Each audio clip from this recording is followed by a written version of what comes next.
이솝 이야기 중에 이런 이야기가 있습니다. 어떤 사람이 나무로 헤르메스의 신상을 만들어서 장으로 팔러 갔습니다. 그런데 사려는 사람이 아무도 나타나지 않는 겁니다. 그래서 그는 손님을 끌기 위해 자신이 복과 재물을 가져다 주는 신을 팔고 있다고 외쳤습니다. 그러자 근처에 있는 사람들 중에서 어떤 이가 그에게 말했습니다. 이보시오, 정말 그런 신이라면 옆에 두고 그분이 주는 재물을 누려야지 왜 팔려고 하는 것이오? 여기서 중요한 깨달음이 한 가지 있습니다. 헤르메스의 신상이 복과 재물을 가져다 준다고 아무리 외쳐도 파는 사람이 그것을 정말로 믿지 않는다면 사람들은 사지 않는다는 것입니다. 복음도 마찬가지입니다. 우리 안에 복음이 없다면, 우리 안에 복음이 주는 기쁨이 없다면, 아무리 우리가 이것이 복된 소식이라고 말하더라도 사람들이 복음을 받아들이지 않는다는 것입니다.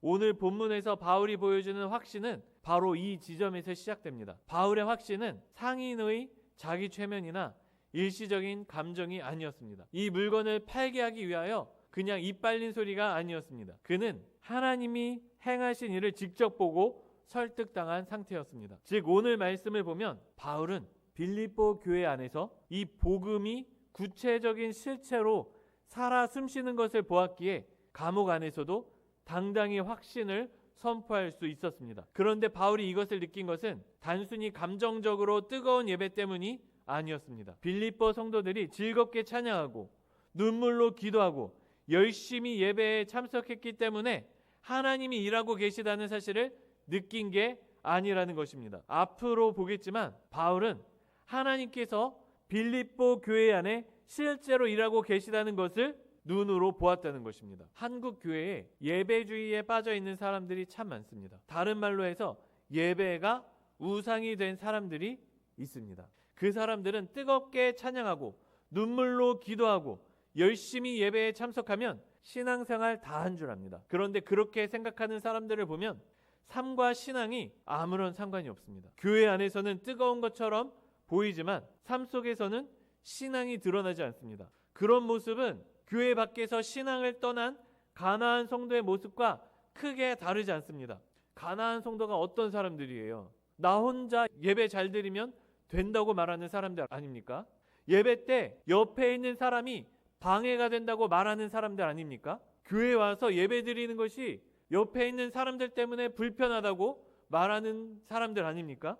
내가 예배 때 어떤 느낌을 받았는가 하는 내 감정, 내 감동이 중요하지 삶과 공동체는 중요하지 않다고 말하는 사람들 아닙니까? 가나안 성도들은 내가 중요한 거예요. 예배 드릴 때 나가 중요합니다. 내가 이 예배 때 은혜를 받아야 되고, 내가 이 예배 때 기쁨을 누려야 되고, 내가 이 예배 때 무언가가 있어야 되는 거예요. 그런데 실제로 우리의 예배는 거기서 그치는 게 아니에요. 교회를 보면요, 영아부 예배를 드리는 사람들이 있습니다. 부모들이죠. 그분들이 하는 얘기가 뭐냐면 아기가 태어나면 3년은 제대로 예배를 드릴 수가 없대요. 그러면 내가 지금 이렇게 힘들게 애를 데리고 교회에 와서 뭘 하고 있는 거지? 이런 생각이 가끔 든다는 것입니다. 열악한 교회들이 참 많잖아요. 대형교회 중에서도 영아부 예배를 드리려고 사무실에 들어가면 제대로 예배를 드릴 수 없는 환경이 참 많습니다. 목사의 설교가 들리질 않는 거예요. 애기들이 시끄럽게 떠들고 돌아다녀서 울어서.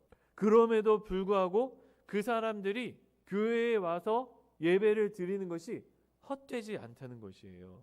왜냐하면 이 예배라는 것은 나 혼자 말씀을 듣고 즐기려고 온 것이 아니라 공동체 속에서 그 말씀을 살아내려고 드리는 것이기 때문이에요. 그래서 말씀을 제대로 못 듣더라도 어떻게든 꾸역꾸역 하나님의 교회에 와서 예배를 드리는 것이 중요하다는 것입니다. 예수님은 이렇게 말씀하십니다. 예수께서 마태의 집에서 앉아 음식을 잡수실 때에 많은 세리와 죄인들이 와서 예수와 그의 제자들과 함께 앉았더니 바리새인들이 보고 그의 제자들에게 이르되 어찌하여 너희 선생은 세리와 죄인들과 함께 잡수시느냐. 예수께서 들으시고 이르시되 건강한 자에게는 의사가 쓸데없고 병든 자에게라야 쓸데있느니라. 너희는 가서 내가 긍휼을 원하고 제사를 원하지 아니하노라 하신 뜻이 무엇인지 대오라. 나는 의인을 부르러 온 것이 아니요 죄인을 부르러 왔노라 하시니라. 나는 의인을 부르러 온 것이 아니요 죄인을 부르러 왔노라. 이것이 얼마나 우리에게 은혜가 되는지 모릅니다. 그런데 예수님의 메시지에서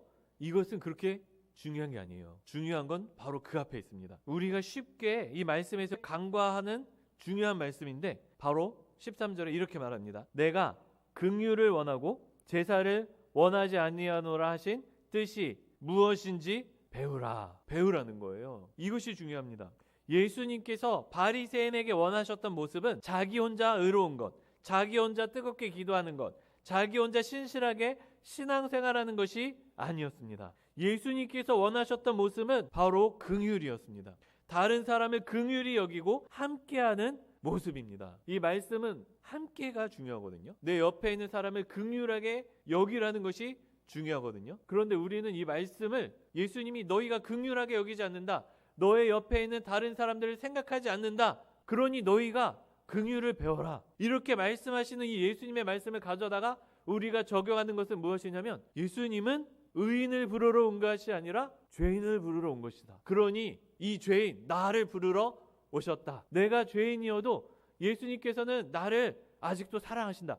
여기서 멈춘다는 거예요. 예수님의 메시지의 핵심은 그게 아니라, 예수님의 메시지의 요점은 나 혼자 죄인인 나를 구하러 오신 하나님의 그 은혜를 감격해서 즐겨라, 이것이 아니라 그 감격을 옆에 있는 사람과 나누라는 것이에요. 그것을 배우라는 것이에요. 긍휼로. 바울이 빌립보 교회에서 발견한 것도 바로 이런 모습이었습니다. 지난주에 살펴보았듯이 빌립보서 1장 5절에 복음에 참여함, 코이노니아는 단순히 예배의 출석을 의미하는 것이 아니었습니다. 바울의 선교 사역을 돕고 고난에 동참했던 실천적 사랑이었습니다. 바울은 빌립보 교회 안에서 어떤 한 엘리트 신앙인의 화려한 믿음을 본 것이 아니라 서로의 연약함을 품고 복음을 위해 고난도 함께 짊어지는 긍휼의 공동체를 보았습니다. 바울이 보았던 복음, 하나님께서 이 공동체 안에서는 일하고 계시다라는 그 사실을 바울이 두 눈으로 보았는데, 이것이 바로 이러한 긍휼이었다는 것입니다. 빌립보 교회 성도들은 복음을 위하여 서로 함께하고 바울과 함께 복음에 참여하는 공동체였습니다. 바울은 바로 그런 공동체 안에서 하나님의 일하심을 보았다는 것입니다. 그냥 예배 뜨겁게 드리는 것을 보고 여기에 하나님이 계시네, 이게 아니라 예배가 끝난 뒤에도 그 사람들이 서로 사랑하고 나누고 긍휼로 대하는 것을 보고 여기에는 하나님이 계시는구나, 하나님이 일하고 계시는구나, 그 사실을 깨달았다는 것이에요. 그런데 우리도 마찬가지입니다. 엄청나게 뛰어나고 신실한 한 사람을 통해서 하나님의 일을 목격하고 확신하는 것이 아닙니다. 신실하고 똑똑한 척하면서 교회를 욕하고 다니는 사람을 보고 이 사람을 통해 하나님이 일하시는구나 하고 생각하지 않습니다. 한국교회가 이렇게 잘못되었네, 한국교회 다 쓰레기네, 한국교회 다 문제네, 이렇게 똑똑한 척 말하는 사람을 보고 하나님이 일하고 계시는구나 이렇게 말하지 않는다는 거예요. 교회의 추한 모습과 연약한 점을 들춰내면서 나는 이렇게 의로운데 교회가 너무 연약하다, 교회가 부족하다, 교회가 문제다라고 생각하는 사람들을 보고 하나님이 일하심을 보는 게 아니라는 것입니다. 가나안 교회 성도들이 대체로 이런 성향을 가지고 있어요. 나는 괜찮은데 교회가 문제여서 나는 교회를 떠나겠어. 그런 사람들을 향해서 예수님은 이렇게 말씀하십니다. 내가 긍휼을 원하고 제사를 원하지 아니하노라 하신 뜻이 무엇인지 배우라. 이 사람들은 바울이 비판하고 있었던 그 바리새인과 똑같은 신앙생활을 가지고 있다는 거예요. 긍휼이 없고 혼자서만 제사를 드리는 혼자만의 신앙생활. 다른 사람들을 쉽게 비판하지만 그 비판 안에는 사랑이 없는, 긍휼이 없는 그 신앙생활. 그러한 사람들에게 예수님은 배우라고 말씀하고 계십니다. 그렇다면 하나님이 일하시는 것을 어떻게 보느냐? 우리가 한 사람을 바라볼 때에는 실패와 연약함만 보입니다. 그런데 그 연약한 사람들이 모여서 서로 사랑하고 있을 때, 서로의 연약함을 품을 때 우리는 그 안에서 하나님이 함께 하심을 보게 됩니다. 연약한 사람들이 모인 공동체, 즉 스스로를 죄인이라고 규정하는 교회라는 공동체에서 우리는 하나님의 일하심을 볼 수 있습니다. 바로 그런 공동체 속에서 복음이 살아 움직이고 있다는 것을 보게 되는 것입니다. 그래서 예수님은 제사가 아니라 긍휼을 원하셨습니다. 자기 혼자 율법을 잘 지켜서 다른 사람을 지적질하는 어떤 뛰어난 엘리트 성도가 아니라 남을 품을 줄 알고 긍휼히 바라볼 수 있는 사람을 원하셨습니다. 우리 동양교회는 하나님이 일하시는 공동체, 그 안에 복음이 있는 교회, 긍휼로 서로를 품어주는 교회가 되기를 소망합니다. 첫째, 바울은 확신했습니다. 오늘 본문에서 바울은 감옥에 갇혀 있었습니다. 그의 사역은 제약되어 있고 미래는 불확실합니다. 그러나 그는 단정적으로 말합니다. 확신하노라. 바울은 빌립보 성도들 사이에 하나님께서 일하시는 것을 확신했습니다. 여기서 사용된 헬라어는 페포이소스입니다. 이는 동사 페이소에서 온 완료 분사형인데 쉽게 말해서 지금 바울은 단순한 현재의 감정이 아니라 이미 설득되어 확정된 상태를 이야기하고 있습니다. 그런데 우리가 말하는 확신은 때때로 이런 성경적인 확신과 다른 경우가 있습니다. 우리가 확신이라고 부르는 많은 것들은 사실 순간적인 감정에서 오는 경우가 많습니다. 한 번은 어느 뜨거운 찬양 예배를 드렸던 적이 있습니다. 찬양의 열기가 고조되면서 악기가 멋있게 울려 퍼지고 있었습니다. 사람들이 더 뜨겁게 만들기 위해서 악기 소리가 점점점 더 화려해지고 있었습니다. 그러던 중 드럼 소리가 쾅 하고 울렸어요. 찬양을 드리고 있었던 많은 사람들이 그 소리에 깜짝 놀랐습니다. 그 중에 맨 앞에 앉아 있었던 한 사람이 그 드럼 소리에 깜짝 놀라서 벌떡 일어났어요. 그러면서 두 손을 들고 찬양을 열심히 합니다. 눈물을 흘리면서. 저는 그 모습을 보면서 이것을 어떻게 해석해야 될까 생각을 했었습니다. 이 사람은 드럼 소리 때문에 깜짝 놀라서 일어나서 찬양을 하고 있는데 이것을 하나님이 주신 감동인 것처럼 찬양하고 있었던 거예요. 때로는 우리가 이야기하는 찬양의 열기와 신앙의 감동이 이런 식입니다. 하나님이 일하시는 게 아니라 음악과 분위기가 만들어낸 감동입니다. 우리가 이런 뜨거운 찬양 예배를 드리면 순간적으로 여기에 하나님이 계시다 이런 확신을 가질 수 있습니다. 한때 이런 찬양 예배가 한국 교회의 붐처럼 찾아왔습니다. 각종 찬양 예배에 유행처럼 쫓아다니는 사람들도 많았습니다. 찬양을 잘하는 교회, 찬양이 뜨거운 교회를 찾아다니는 사람들이 많아졌습니다. 그러나 문제는 이런 감정 중심의 신앙이 오래 지속되지 않는다는 것에 있습니다. 한때 그렇게 뜨겁게 찬양 예배를 드렸던 많은 청년들이 코로나 이후 신앙을 잃고 교회를 떠나버린 경우를 우리는 많이 보았습니다. 이 예배 안에는 하나님이 계시다, 이 찬양을 통해서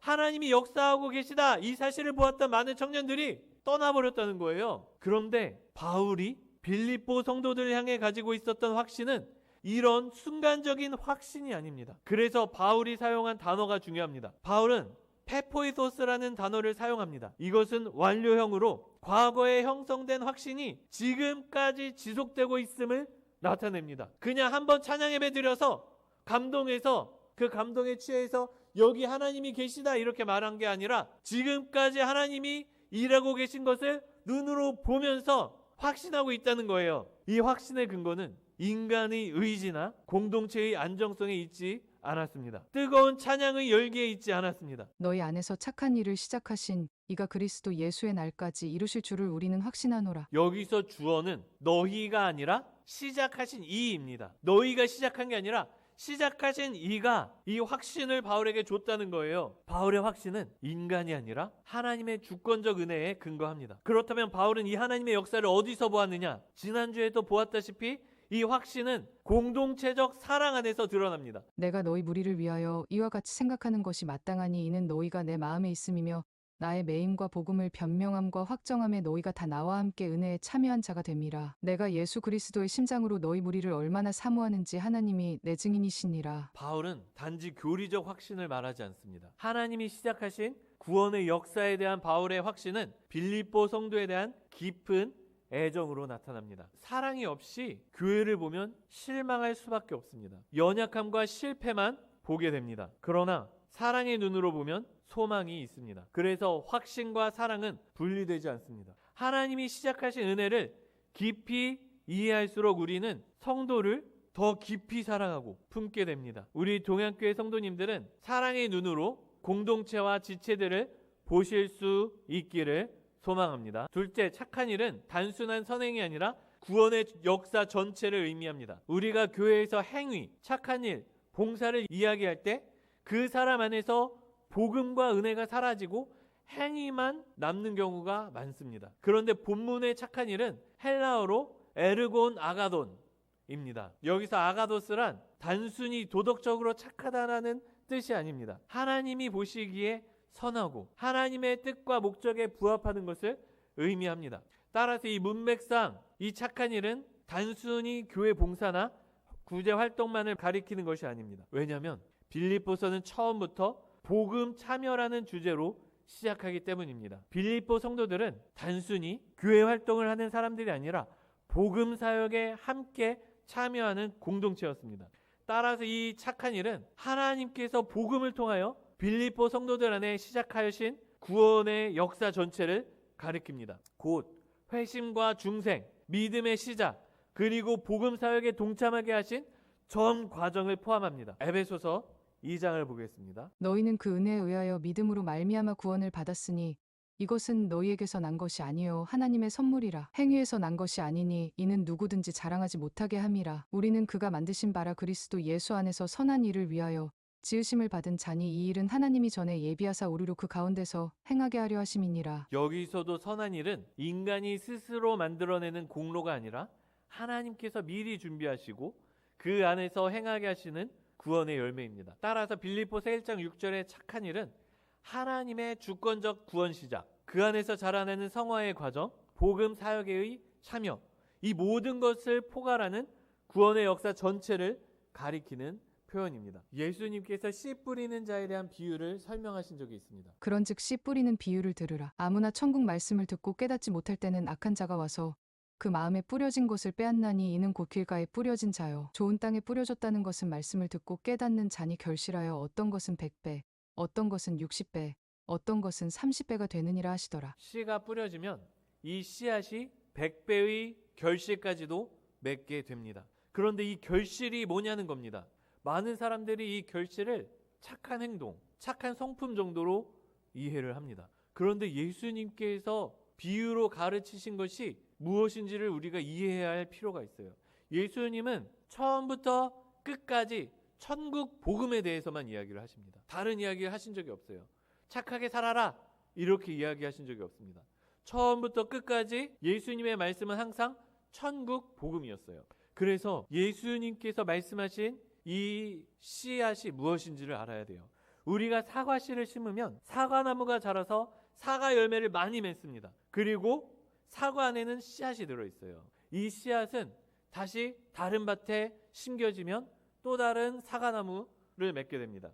그래서 여기서 사과씨가 100배가 된다는 것은 사과가 100개 열렸다는 게 아니라 심을 수 있는 사과 씨앗이 100배가 되었다는 의미입니다. 그런데 여기서 방금 읽었던 그 말씀에서 씨란 무엇입니까? 예수님께서 가르치시기를 천국 말씀, 곧 복음입니다. 그러니까 그 말씀을 받은 사람은 결실을 맺는데 그 30배, 60배, 100배가 되는 그 결실이 뭐냐? 천국 씨앗이라는 거예요. 이 씨앗, 곧 천국 말씀이 100배가 되는 결실입니다. 단순한 선행이 100배가 맺히는 것이 아닙니다. 우리 속에 복음이 심겨지면 우리가 다른 사람들에게 복음을 심게 된다는 것입니다. 그래서 이 착한 일은 내면적으로는 예수 그리스도를 닮아가는 성품의 변화로 나타나고 외부적으로는 생명의 말씀을 세상에 전하는 사역의 열매로 나타납니다. 그래서 바울은 빌립보서 2장에 이 복음의 열매가 어떻게 나타나는지를 이렇게 설명합니다. 이는 너희가 흠이 없고 순전하여 어그러지고 거스르는 세대 가운데서 하나님의 흠 없는 자녀로 세상에서 그들 가운데 빛들로 나타내며 생명의 말씀을 밝혀 나의 다름질이 헛되지 아니하고 수고도 헛되지 아니함으로 그리스도의 날에 내가 자랑할 것이 있게 하려 함이라. 우리가 하나님의 흠 없는 자녀로 세상 가운데 빛들로 나타나게 될 것이라고 이야기를 합니다. 그러니까 우리 자체가 빛이 된다는 거예요. 그런데 이것이 무슨 빛인지를 이해할 수 있어야 합니다. 어떤 빛인지를 우리가 알아야 돼요. 그 빛은 단순히 착하게 사는 빛이 아닙니다. 우리가 읽었던 1장에서부터 2장까지의 내용이 선한 일에 대한 내용이 다 연결되어 있어요. 바울이 말하는 이 선한 일이 무엇이냐면 그냥 착하게 사는 게 아니에요. 뭐냐면 생명의 말씀을 밝히는 빛이에요. 생명의 말씀, 복음의 말씀, 천국의 말씀을 우리가 우리의 삶으로, 우리의 입술로 밝힌다는 것이에요. 곧 우리가 하나님의 말씀과 복음을 밝히는 빛이라는 것입니다. 그래서 여기 계시는 성도님들께서는 삶을 통해 선한 행치를 통하여 이 세상 가운데 하나님의 복음을 밝히실 수 있으시기를 소망합니다. 말씀을 정리하겠습니다. 빌립보서 1장 6절의 말씀은 단순한 위로의 구절이 아닙니다. 이것은 구원의 주체가 누구인가를 선언하는 본문입니다. 시작하신 이는 하나님이십니다. 우리 안에 긍휼의 마음을 심으시고 복음의 문을 여셨습니다. 그렇기 때문에 때로는 우리가 넘어지더라도, 우리가 쓰러지더라도 다시 일어설 수 있는 것입니다. 내 힘으로 일어난 것이 아니기 때문에, 하나님께서 은혜로 우리를 일으키신 것이기 때문에, 하나님께서 시작하신 것이기 때문에 우리는 하나님을 생각하면서 다시 일어날 수 있습니다. 우리가 교회를 보면서 실망할 때가 참 많아요. 그럼에도 불구하고 우리가 이 교회에 대한 소망을 멈추지 않을 수 있는 것은, 이 교회를 시작하신 분은, 이 교회 안에서 선한 일을 시작하신 분은 사람이 아니라 하나님이시기 때문입니다. 마지막으로 한 가지 이야기만 하고 마치겠습니다. 제가 한국 교회 가운데 참으로 안타까운 일들이 중에 하나가, 수련회 때 많은 목사님들이 울어야 천국 간다라고 설교하고 기도회를 인도했다는 사실이에요. 중고등부 수련회에서 많은 경우에 아이들을 울리는 것이 목적이에요. 그러면 이 아이들은 어떤 생각을 하게 되냐면, 대화 주제가 수련회에서 항상 그거예요. 너 울었어? 울었으면 구원을 받는 거예요. 울지 않았으면 구원을 못 받는 거예요. 우리의 구원이 우리의 감정에 달려 있어요. 감정에.